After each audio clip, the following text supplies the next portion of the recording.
আমরা সত্যিকারের সৌভাগ্যশালী। শ্রী নরোত্তম ঠাকুর মশাই একটা কথা বলেছেন, প্রণমামি কলিযুগ সর্বযুগ সার। হয়তো যদি গ্রন্থালেখ্যর দিকে আমরা একটু তাকাই তাহলে দেখতে পাবো যে সত্যযুগকে শ্রেষ্ঠত্বের অভিধায় উদ্ঘোষিত করা হয়েছে, ত্রেতাকে শ্রেষ্ঠত্বের অভিধা দেওয়া হয়েছে, দাপরে স্বয়ং ভগবান শ্রীকৃষ্ণ আবির্ভূত হলেন সরৈশ্বর্যপূর্ণ বিভু।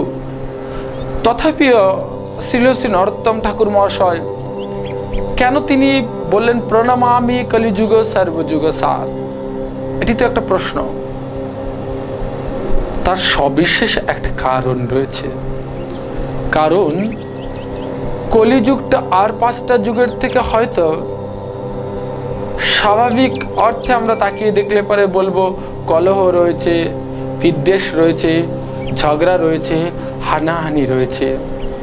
কলৌ কলহ ভবিষ্যতি।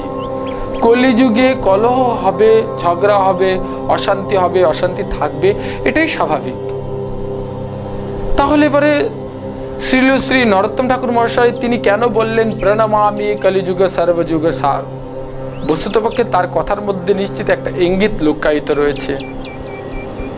হ্যাঁ, নরোত্তম ঠাকুর মহাশয় অনুভব করেছিলেন, তার দিব্য শক্তির বলবত্তায় তিনি প্রকাশ করতে চেয়েছিলেন, জনমানসের কাছে নতুন বার্তা দিতে চেয়েছিলেন। হে কলিযুগের জীবগণ, তোমরা অনুভব করতে শেখো।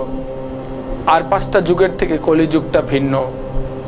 কারণ অন্য যুগে যা হয়েছিল, কলিযুগে তার থেকে অভিনব বস্তু পরমেশ্বর আমাদের জন্য প্রদান করেছেন। কলির ভগবান শ্রী চৈতন্য শ্রীমান মহাপ্রভু তিনি আমাদের জন্য অত্যন্ত সহজ সরল পন্থা নিয়ে আসলেন, যে পন্থাকে অবলম্বন করলে পরে অনেক কৃচ্ছ সাধন করতে হবে না। সত্য যুগে অনেক কৃচ্ছ সাধন করে পরমেশ্বরকে প্রাপ্ত করতে হতো, ত্রেতাতেও অনেক কৃচ্ছ সাধন করবার প্রয়োজন ছিল, দাপরেও বহু কৃচ্ছ সাধন করে তারপর পরমেশ্বরকে পেতে হতো। পরমেশ্বর দেখলেন কলির জীব অত্যন্ত স্বল্পায়ু, তাদের আয়ু অত্যন্ত অল্প, এবং এই অল্প আয়ু নিয়ে অনেক দিন ধরে সাধনা করবা বা অনেক ধৈর্য সহকারে পূজন অর্চন ইত্যাদি করবার মতো মানসিকতাও কলির জীবগণের ধীরে ধীরে ক্ষয়িষ্ণু হতে শুরু করেছে।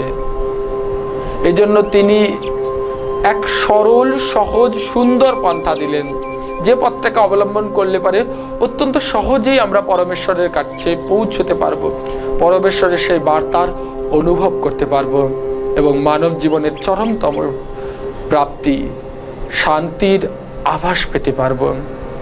আপনাদের কাছে বিনম্র আবেদন রাখবো, আগামী দিনও আপনারা এইভাবে সকালবেলায় এসে সকালবেলায় টেলিভিশনের পর্দাটি খুলে প্রোগ্রামটি দেখুন, অনুষ্ঠানটি দেখুন এবং কিভাবে আমরা আমাদের জীবনকেও পরিবর্তন করতে পারি, জীবনশৈলীটাকে সম্পূর্ণ পাল্টে দিতে পারি, নতুন পথের আলোকবর্তিকা জ্বালাতে পারি, সেটা আমরা এইখান থেকে লাভ করব।